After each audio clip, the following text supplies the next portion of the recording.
Getting out to the water or a pool is certainly nice on a hot weekend like this, but as we see during the summer months, it can also be dangerous. Yep, let's talk to 9 News medical expert Dr. Payal Kohli to really talk about staying safe around the water, because unfortunately, I mean, the amount of drownings that we report on, it's heartbreaking. It's all the time, guys. And it's because I think our perception of a drowning is really this big dramatic event, right? Think about what happens in the movies. Someone's flailing around and they're screaming. That's not how drownings happen. They're usually silent, because what's happening when you're drowning?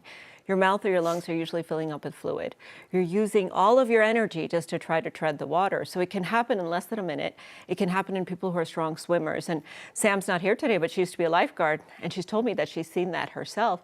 And so it's really important to make sure that kids are being supervised, because it can happen so quickly and it can happen very silently. Yeah, I did that for years as well. You were a lifeguard as well? Yes. Oh, and I was too. Really? Yeah, so right when I go on a lifeguard, something about journalists and lifeguards. I know, yeah. But yeah, I've had to go into the pool to get a kid who was in trouble, and nothing like an ocean or something like that. But what's a water watcher? Separate from a lifeguard, and should we have one when we take our families out there? Every single person should have one. So if you're having a pool party or you're having something by the lake, a water watcher, as you said, is not the lifeguard, but it's an adult who's designated to watch the water, usually for 15 to 30-minute shifts.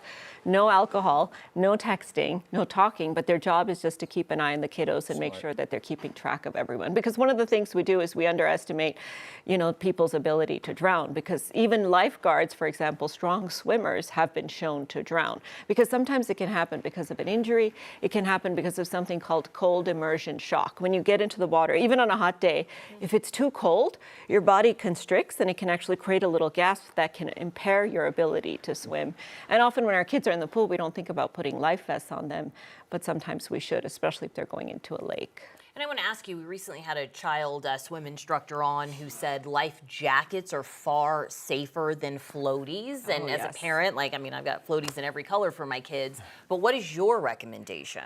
Definitely the life jackets, because the floaties can get away from you, right? If you're struggling to tread water or not able to tread or trying to swim or something, if you're in a lake or an ocean and a strong wave comes, you could lose the floaty. But a life jacket is on top of you. So even if you get tired, have an accident, have an injury, God forbid, pass out or something like that, that life jacket protects you. But it's really important, Alex, if you're getting them for your girls, to make sure that they fit properly. So this is called the fit test. You usually size them according to their weight and their age, but you put on all the straps, you tighten it up, then you have them put their arms all the way up above their head. And if you as an adult can pull that life jacket up and it goes past their chin, past their nose, that means it's too loose for them. It's not going to work. Other ways to stay safe as well. You are a huge proponent of sunscreen. Okay, so do you know the rule, especially near water? Yeah, go ahead. Okay, every 2 hours, you have to apply 15 minutes before you get to the water, and then every 2 hours, because the water acts like a mirror. So you're getting twice the UV exposure, not only the rays themselves, but they're actually reflecting off the water and coming on top of you. On top of that, if you're swimming and it's waterproof or water resistant, you may have the false impression that it's not coming off, but it's actually more likely to come off. And then I would say one more thing, which is hydration. So when you're in the water, this is not a myth, this is a fact, you're more likely to pee or urinate. Yep. And that's because of something called immersion diuresis. So when your body goes in the water, your blood redistributes and it senses volume overload. It senses excess water, so it makes you pee more.